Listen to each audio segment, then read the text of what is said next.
first week of IMSA is here, and it's going way better than I expected it to, frankly.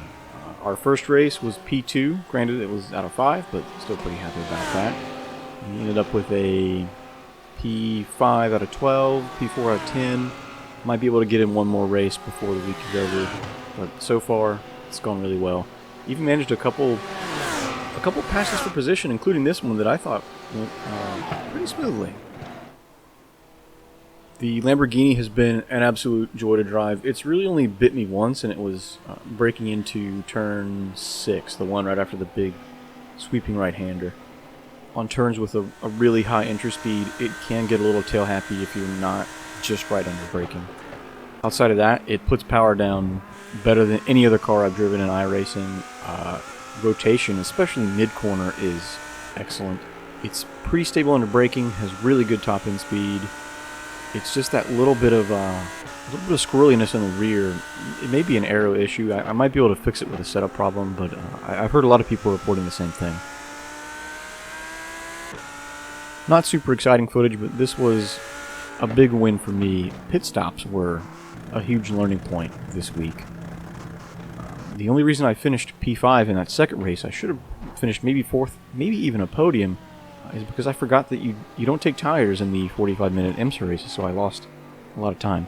I was also really slow on pit entry, and I'm not quite where I need to be, but I'm feeling a lot better than I was at the start of the week.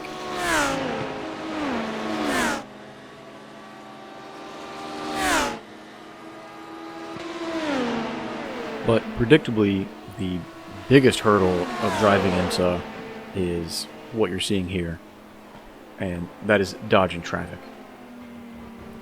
The GTE cars are not as bad.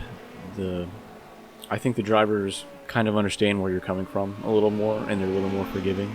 The prototype drivers are absolute madmen.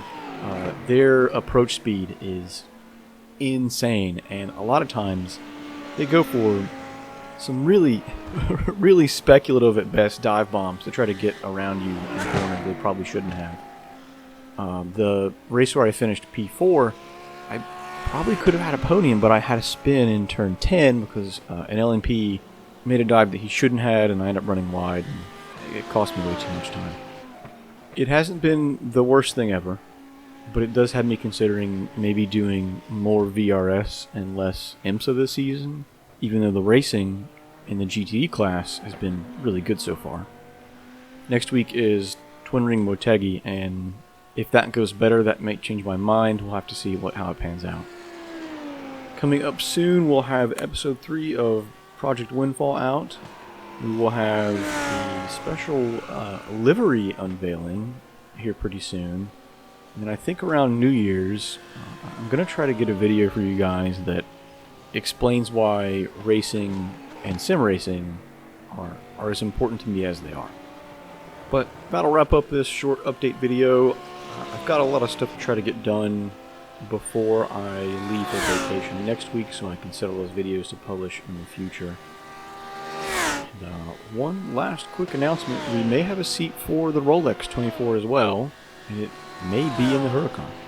More updates to come as soon as I get them.